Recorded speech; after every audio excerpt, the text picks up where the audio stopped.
Okey, Assalamualaikum warahmatullahi wabarakatuh. Okey, hari ini kita nak tengok bab pengkomputeran. Okey, pengkomputeran ni adalah bab 1 untuk tingkatan 5. Okey, di dalam bab komputeran ni kita ada 3 pecahan yang kita perlu tahu, iaitu komputer dan impak, seni bina komputer dan juga gate logic. Okey.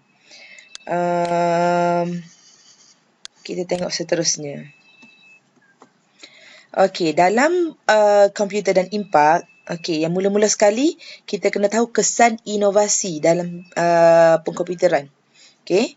Yang kedua, kenal pasti aktiviti tidak beretika dalam pengkomputeran. Yang ketiga, keperluan keselamatan data. Okey. Dalam rangkaian dan langkah keselamatan. Yang keempat, melaksanakan penyulitan dan nyah sulit. Okey, yang kelima, implikasi sosial berkaitan penggodaman dan juga cetak rompak perisian. Yang keenam, mengkaji undang-undang cyber antara negara. Dan yang ketujuh, mengkaji kerjaya yang berkaitan dengan bidang pengkomputeran. Okey, kita akan pergi satu persatu ni dalam topik komputer dan impak. Okey, kita tengok kesan inovasi dalam pengkomputeran. Okey, apabila ada satu inovasi, mesti ada kesan positif dan juga kesan negatif. Okey, kita tengok apa kesan positif dia. Okey, yang pertama sekali, inovasi teknologi rangkaian. Okey, inovasi maknanya perkembangan yang baik, penggunaan internet. Okey, sekarang kita tengok penggunaan internet kita daripada baby, daripada anak kecil sampailah ke orang tua. Semua memerlukan internet. Jarang-jarang kita tengok yang tak ada internet kat rumah. Kan? Okey, rata-rata semua ada internet. Okey. Jadi itu adalah inovasi bagi teknologi rangkaian. Kemudian kita tengok inovasi teknologi storan. Okey, storan ni kita nak simpan data. Kalau dulu, masa zaman teacher dulu, kita pakai disket. Okey, ada bentuk disket. Kemudian CD. Okey, lepas tu pen drive. Ada hard disk. Okey, kalau CD tu ada Blu-ray. Okey. Sekarang ni kita ada cloud pula. Okey, awak boleh simpan awak punya data dalam Google Drive, OneDrive, okey, Dropbox. Okey, itu storan bentuk awan. Storan bentuk awan ni awak simpan pergi mana-mana, tak payah bawa pen drive. Asalkan dekat tempat yang kita pergi tu ada internet. Maka kita boleh capai data kita. Okey. Kemudian inovasi sistem pengoperasian. Okey, kalau dulu Windows XP, kita guna komputer kan? Kita on komputer, start buka tu Windows XP. Windows 7. Sekarang ni Windows 10. Okey. Tu untuk laptop komputer yang kita guna. Sekarang ni terciptanya sistem pengoperasian rangkaian. Okey, sebab kita guna internet, so adanya sistem pengoperasian rangkaian. Kemudian seterusnya terciptanya sistem pengoperasian peranti mudah alih. Android KitKat. Jelly Bean. Ada macam-macam lah. Teacher tak tahu dia nak ambak benda-benda gini. Okey.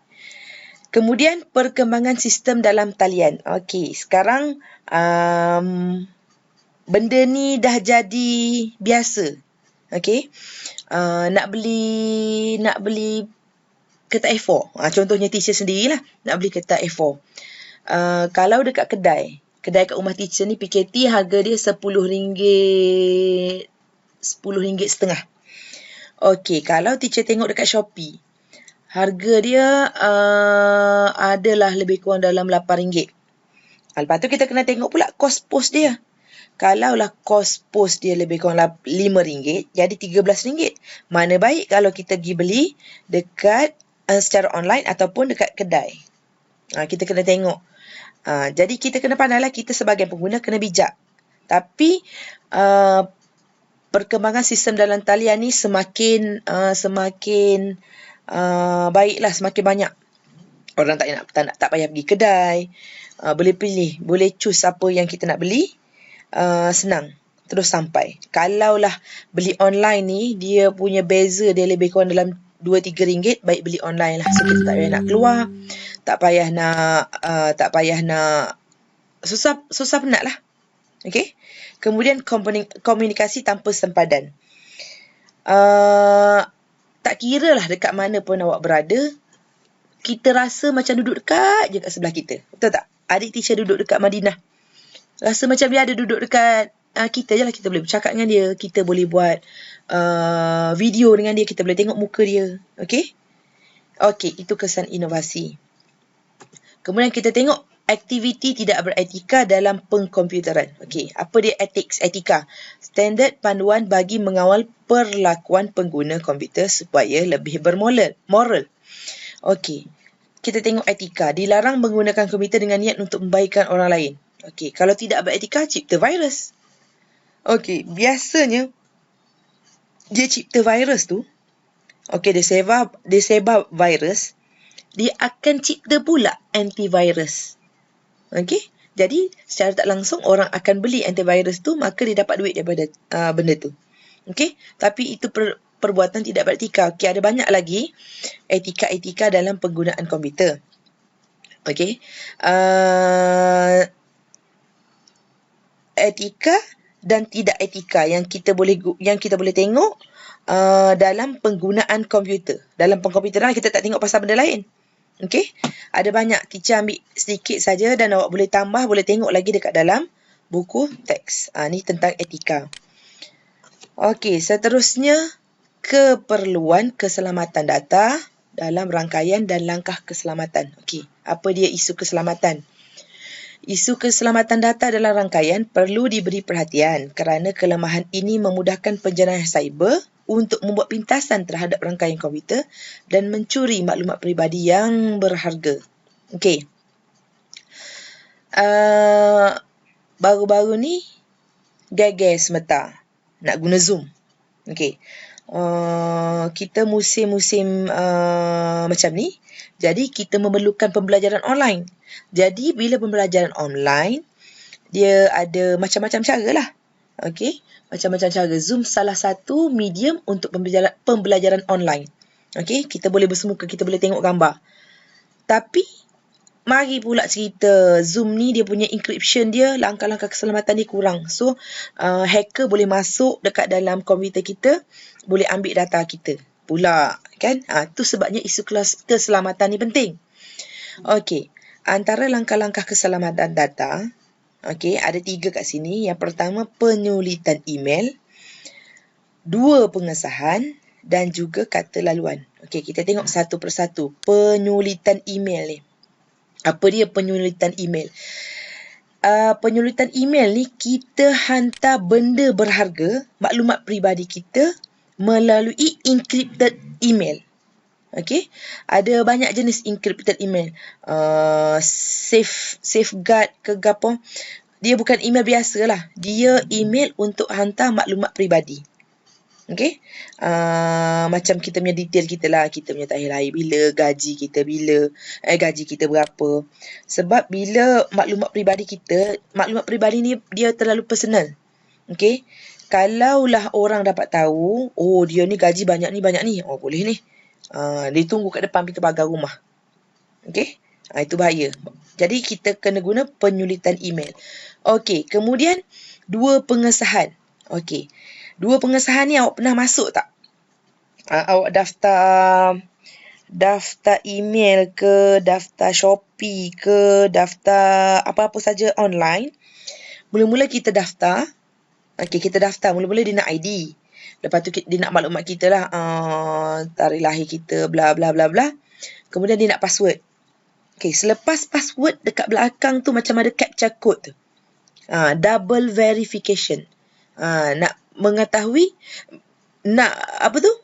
untuk menjaga isu-isu keselamatan lah. Okey. Satu lagi kalau bank. Okey, kalau bank online, mula-mula kita masuk, dia nakkan ID kita yang kita daftar tu. Okey, bila kita memasuk ID, contohnya teacher memasuk ID Azah 05. Okey, kemudian bila teacher klik je Azah 05, dia akan pergi bawa ke satu page. Ini ke gambar keselamatan awak. Ikutlah gambar kereta ke, gambar muka kita ke. Kalau bukan gambar kita, kita boleh keluar. Mungkin ada orang hack ataupun bukan kita lah. Okey, jadi katakanlah gambar tu gambar kita. Ya, ni gambar kita, ada kita punya kunci dia. Okey, barulah kita masukkan password, barulah kita boleh melayari akaun bank kita. Itu kita panggil double verification. Okey, kemudian satu lagi adalah kata laluan. Okey, kata laluan ni awak tahulah kan, biasa buat kata laluan dekat handset pun ada buat kata laluan. Tapi kata laluan ni dia kalau kata laluan ni awak pernah daftar mana-mana laman web, bila suruh masuk kata laluan, dia akan royak kat situ. Kata laluan yang baik adalah gabungan abjad dan nombor dan juga simbol. Betul. Lepas tu bila kita masuk kata laluan, contohlah kita masuk Azah Azrin. Oh, kata laluan ni tak strong, not enough strong. Okey, teacher pun masuk Azah Azrin hash. Okey. Lepas tu teacher masuk lagi Azah Azrin 05 hash. Good. Itu maknanya menunjukkan tahap security untuk kata laluan. Okey. Dia sebenarnya 3 benda ni adalah untuk membendung isu-isu keselamatan. Tak nak bagi orang godam maklumat kita lah. Okey. Kemudian seterusnya yang keempat adalah kriptografi. Okey, ini adalah bab yang terpenting bagi topik komputer dan impact. Okey, apa dia kriptografi? Kriptografi ni adalah proses penyulitan data bagi melindungi privasi data pengguna. Okey. Kriptografi ni dia asal-asalnya daripada teks biasa. Okey. Kita sulitkan dia, kita encryptkan dia kepada bahasa yang orang tak tahu, bahasa sulit. Okey. Ni kita buat. Kita tukar kepada bahasa sulit. Okey, kita tukar kepada bahasa sulit. Kemudian daripada bahasa sulit, kita sulitkan, kita decryptkan balik untuk bahasa biasa. Ni orang hantar. Okey, plain text kepada ciphertext. Kita sulitkan dia. Okey. Duduk kat sini ni kita tak nak hacker tahu ni. Okey. Kemudian daripada sini penerima ni nak baca, dia kena sulitkan daripada ciphertext ni kepada plain text semula. Jadi data yang dihantar daripada sini ke sini dan ke sini sepatutnya selamatlah dengan adanya kriptografi. Okey, hanya orang yang menghantar dan orang yang menerima sahaja yang tahu kunci untuk tukarkan teks cipher ni. Okey, kita tengok kat sini. Raja dekat atas ni adalah plain text, teks biasa. Okey, kita boleh bacakan Datuk Seri Idris Yusof yakin insiden, okey, bla bla bla. Kemudian kita tukar ni plain text, teks biasa kepada ciphertext. Okey, ni. Kita boleh baca tak? Okey, boleh buat tak tahu? Betul. Jadi daripada bahasa ni, orang yang penerima tu dia ada kunci untuk tukar semula kepada bahasa biasa. Boleh? Okey. Jenis-jenis penyulitan, okey, ada 2, iaitu symmetric encryption dengan asymmetric encryption. Kalau symmetric encryption, kunci mula-mula ni teks biasa kepada teks cipher, daripada teks cipher ke teks biasa, kunci dia sama. Maknanya keyword dia sama. Tapi kalau asymmetric, keyword dia tak serupa. Daripada plain text kepada ciphertext, kunci lain. Daripada ciphertext ke plain text, kunci lain. Itu 2, symmetric dengan asymmetric. Okey. Kemudian kita pergi tengok Caesar cipher. Caesar cipher ini adalah satu cara, satu langkah untuk menukarkan daripada plain text kepada ciphertext. Okey, salah satu bentuk penyulitan yang paling mudah. Merupakan cipher penggantian. iaitu setiap huruf teks biasa digantikan dengan huruf yang sepadan dengan huruf dalam abjad A hingga Z. Okey, formula dia ENX, X tambah N mod 26. Okey, N ni merujuk kepada bilangan anjakan. Kita nak anjak berapa banyak. Okey, mod 26 ni merujuk kepada jumlah huruf A hingga Z iaitu ada 26 huruf. Okey, proses nyah sulit pula dilakukan dengan cara yang sama tetapi menolak jumlah anjakan. Okey, contohnya huruf A. Okey, huruf A. Kita kena tahu anjakan berapa kita nak buat. Okey, dia ada kunci dia lah anjakan dia. Okey, katalah kita nak buat anjakan 3. Okey, daripada A, okey, N ni anjakan. A tambah 3. Okey, A tambah 3. A, B, C, D. B 1, C 2, D 3. Jadi, A tadi akan bertukar kepada yang ketiga tadi adalah C kan? Yang ketiga tadi adalah D kan?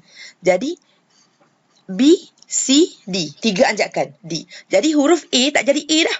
Apabila dia sulitkan, dienkriptkan, huruf A akan jadi huruf D.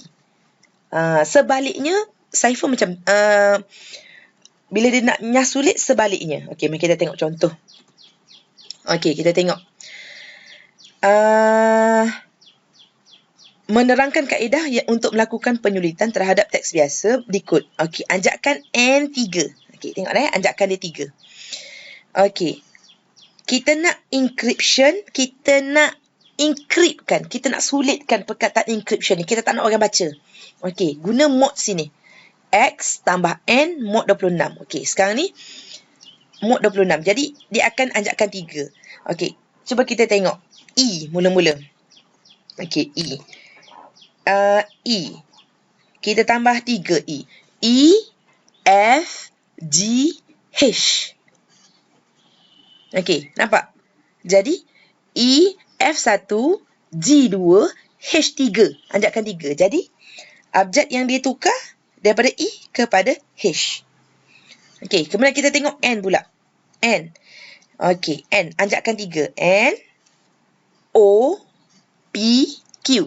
Betul tak Q? Okey, jadi daripada E jadi H. N jadi Q.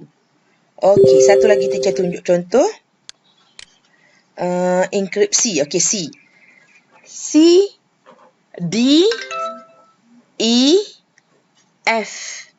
Okey, 3 jadi F. Okey, nampak?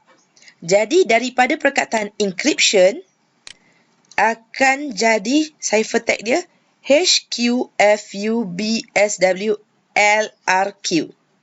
Okey, boleh? Okey, senang kan? Okey, kita tengok pula nyah sulit pula. Macam mana nyah sulit? Kalau tadi penyulitan kita tambah 3. Kan? Bila nak nyah sulit, kita tak balik 3. Okey. Sekarang ni kita ada ciphertext NRPSXWHU. Okey. Kita nak tukar daripada ciphertext, jadi teks rahsia ni kepada teks biasa. Okey, kita tengok N. Tengok N ni kan? N ke belakang kan dia. M, L, K. Anjak ke belakang. Anjak ke belakang sebanyak 3. 3 kali. Okey, so dapat K. Okey, tengok R pula. Daripada R, Q, P, O. O, nampak? Kemudian P. O, N, M. Okey, akhir sekali kita akan dapat word biasa kita adalah komputer. Okey, ini yang paling penting. Awak kena tahu penyulitan dan penyahsulitan. Sebab ni mudah. Tapi kalau awak tak tahu cara, tak boleh buat. Okey, kita tengok yang kelima pula ialah penggodaman. Implikasi sosial berkaitan penggodaman dan cetak rompak perisian. Apa impact dia? Apa kesan dia? Okey, kita tengok dulu penggodam. Penggodam ni hacker. Okey, yang bertindak memintas komunikasi rangkaian bagi memperoleh data penting pengguna untuk dieksploitasikan. Okey. Penggodam ni, dia boleh hack. Awak tahu kan, tengok cerita kat TV, hacker. Dia boleh masuk dalam sistem. Dia nak gapo? Dia nak duit, dia nak maklumat, dia ada tujuan tertentu lah hacker ni. Dia tidak kata masuk kat dalam sistem sistem syarikat ke, sistem kerajaan ke, saja-saja. Dia ada keperluan, ada tujuan tertentu. Dan adalah imbuhan yang dia akan dapat. Itu hacker. Kemudian cetak rompak. Cetak rompak ni adalah pencabulan hak cipta. Okey, contohnya teacher ni penyanyi. Okey, teacher buat satu lagu. Aku stres. Lepas tu, lagu tu jadi top. Okey, bila top, orang lain pun nak tiru. Nak tiru, dia buat pula lagu Aku Tension. Okey, jadi dia cetak rompak.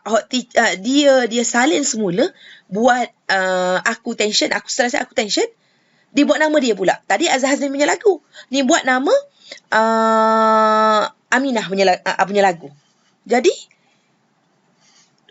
dia mempergunakan Azhar Hazrin tadi, dah top, lagu tu dah top dapat, jadi dapat ke dia. Jadi, ini kita panggil cetak rompak. Okey. Maknanya, menggunakan lagu-lagu tadilah. Okey. Itu salah satu contoh. Satu lagi contoh, macam movie kan, kita keluar dulu ada pakai CD. Kalau keluar cerita baru je, keluarlah CD baru. Okey, contohnya cerita Avengers kan. Ni cerita Avengers tu baru tayang dekat wayang, dah keluar CD. Dia cetak rompak. Jadi kalau penggiat seni ni, dia punya duit gaji dia berdasarkan daripada dia punya jualan royalty CD ke wayang kan. Jadi bila kita cetak rompak, kuranglah royalty dia, kuranglah duit dia. Jadi kuranglah untung dia. Okey. Apa kesan daripada penggodaman dan cetak rompak dalam sosial kita? Okey, kita tengok. Yang pertama, menjejaskan kestabilan ekonomi negara. Okey, apabila berlaku macam tu, contohnya hacker kan. Hacker boleh masuk. Jadi, kerajaan ataupun syarikat terpaksa menanggung kerugian. Beli pula sistem untuk keselamatan. Okey, patutnya duit boleh melabur, boleh buat benda lain. Pergi habis untuk memperbaiki sistem yang telah dicerobohi. Okey. Kemudian, cetak rompak mengancam industri kreatif dan perisian negara. Orang penat lelah buat, okey, contohnya macam window kan. Nak beli harga window ni 400-500. Jadi orang cetak rompak boleh beli dengan harga RM30. Jadi RM470 tu rugi dah situ. Okey. So, lama-lama kelamaan tak ada orang nak menyanyi, tak ada orang nak kreatif nak buat sistem tu, nak buat sistem ni sebabnya asyik kena hack. Kena cetak rompak. Jadi tak payah buat sistem, pakai je lah sistem yang tu. Tak payah nak membangun, tak payah apa-apa. Okey. Kemudian pengeluaran produk asli berkurang. Ni lebih kurang ni dengan atas ni. Orang tak nak buat lagi dah. Jadi kita asyik pakai yang clone, yang cetak rompak. Okey.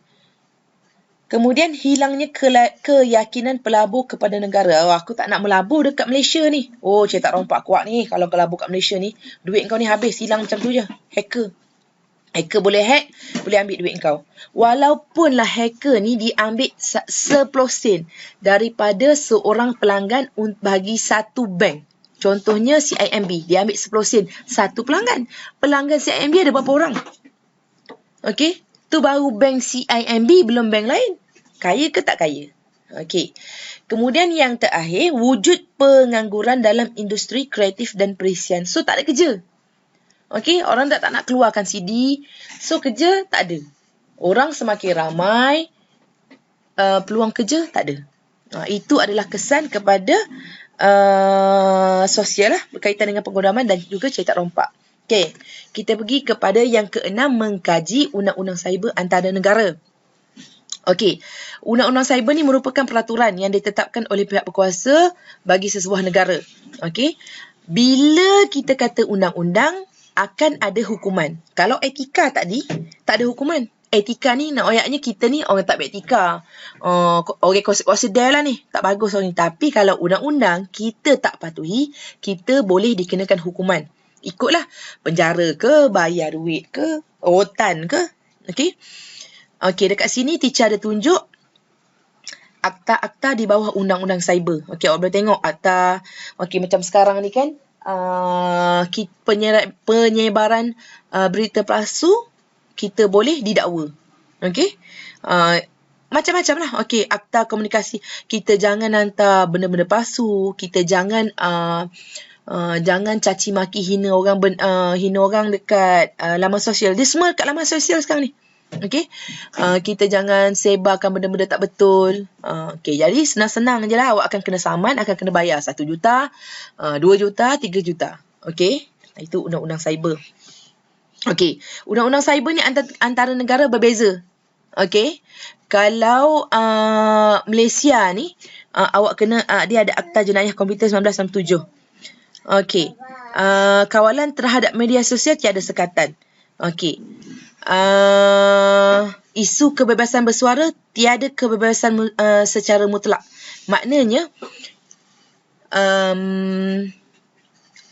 kita nak bersuara tu boleh, tapi ada certain benda. Tidak secara mutlak lah, tidak kata kita bebas nak bersuara. Okey. Kalau media sosial ni kita tiada sekatan apa-apa lagi. Kalau isu kelucahan memang tak dibenarkan lah. Perjudian pun tak dibenarkan. Itu Akta Jenayah Komputer 1907 untuk Malaysia. Kita tengok pula Amerika Syarikat. Akta Jenayah Komputer dia.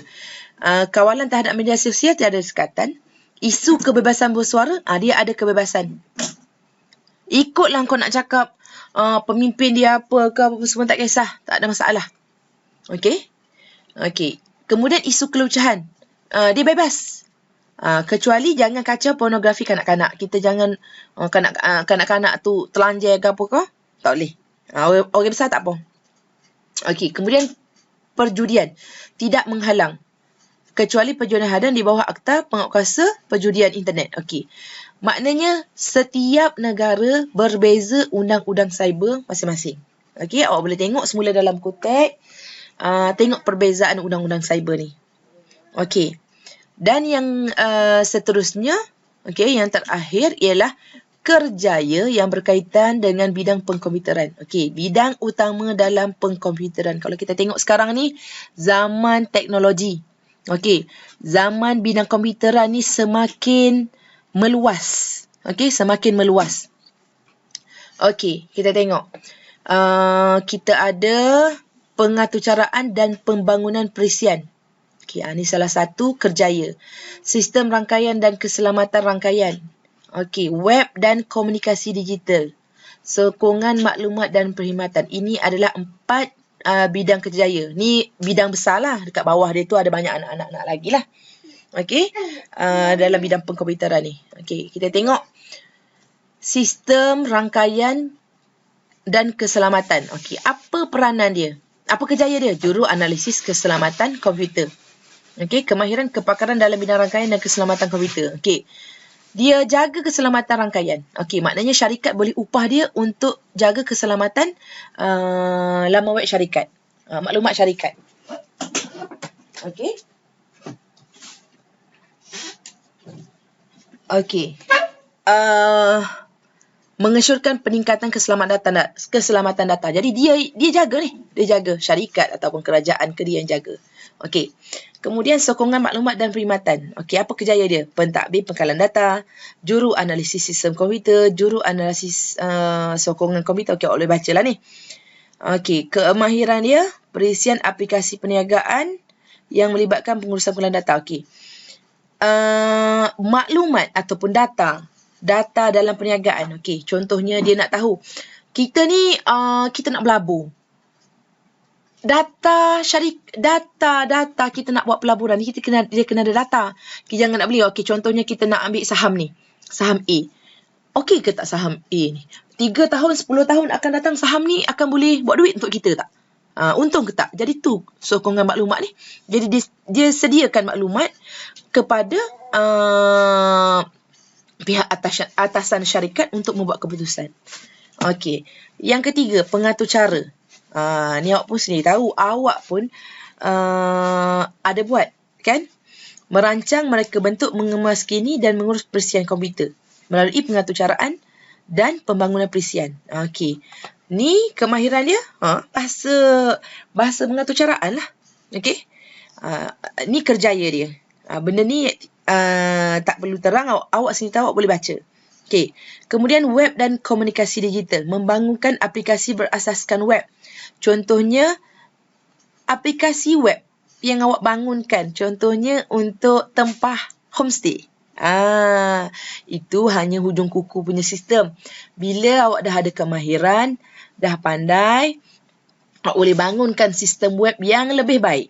Ini hanya baru permulaan sahaja. Okey, bila dah ada kemahiran, awak dah nampak jalan, awak semakin pandai, awak boleh buat web yang lebih baik, yang lebih